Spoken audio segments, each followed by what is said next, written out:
So we have the start of our navigation menu, but let's continue styling it a little bit more, make it look a little bit more like the sort of navigation menu we see or expect to see on web pages. So back to my style sheet. What I'm going to do is I'm going to style a few more elements.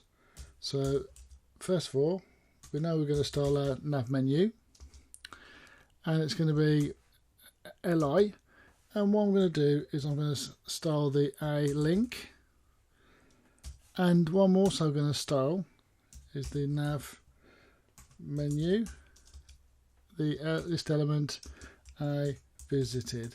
So this is to style the href link and the visited. So whenever you see a link, i.e. the what our menu is at the moment, and the visited, is going to be both styled according to this.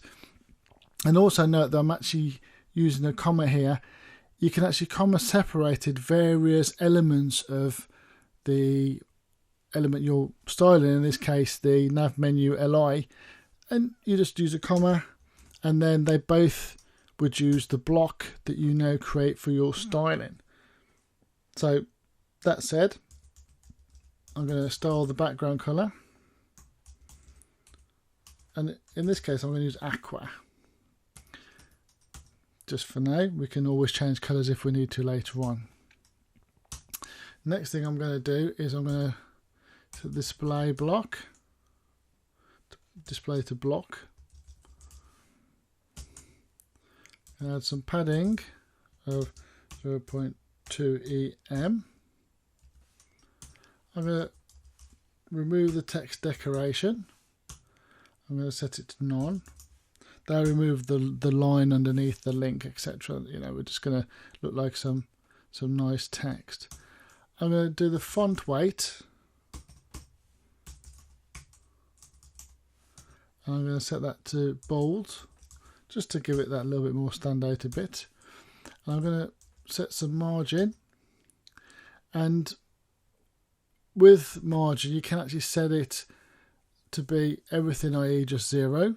You can, in this case I'm going to set everything individually, so top, left, right, bottom and left, or you can say margin left, margin right, or margin minus left, margin minus right, and do individual values.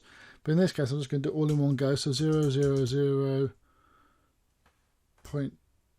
EM and 0.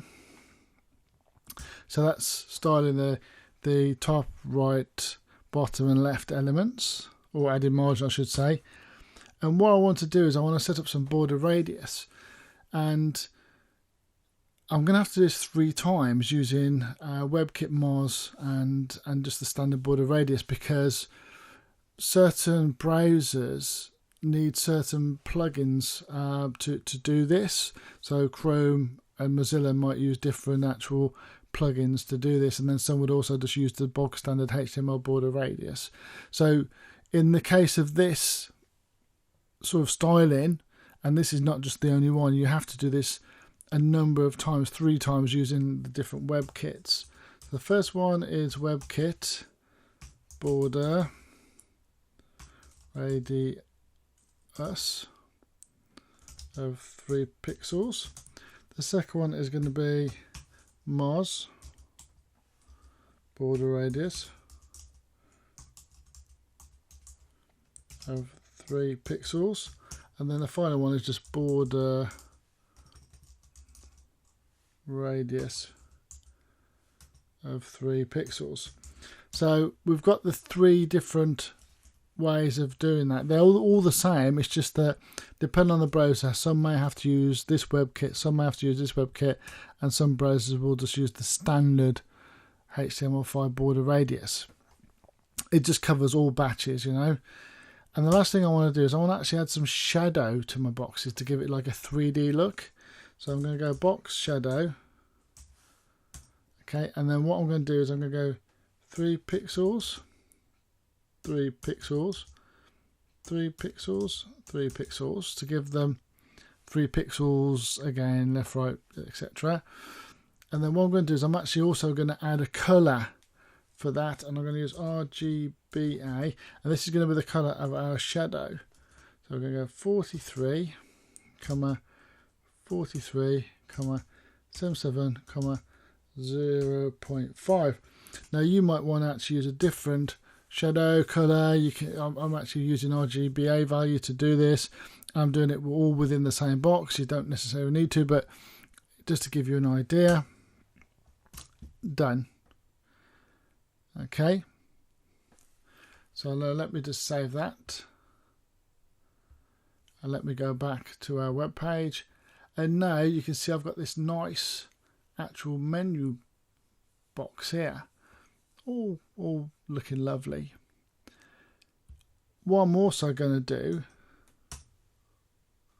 is I'm also going to just nav menu A, so the A element. I'm just going to go display of type block and width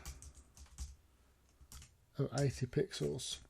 I'm just going to be setting that as standard, so all the nav menu A elements are going to be of display block and have a width of 80 pixels. Again, let's just have a look at that. And all it's done is actually reduced the size of that menu buttons. So there you go. We've actually now changed the menu, made it look a little bit more like buttons, sort of the expected menu bar. So let's move that on further, and we'll be doing some more changes in the next lecture.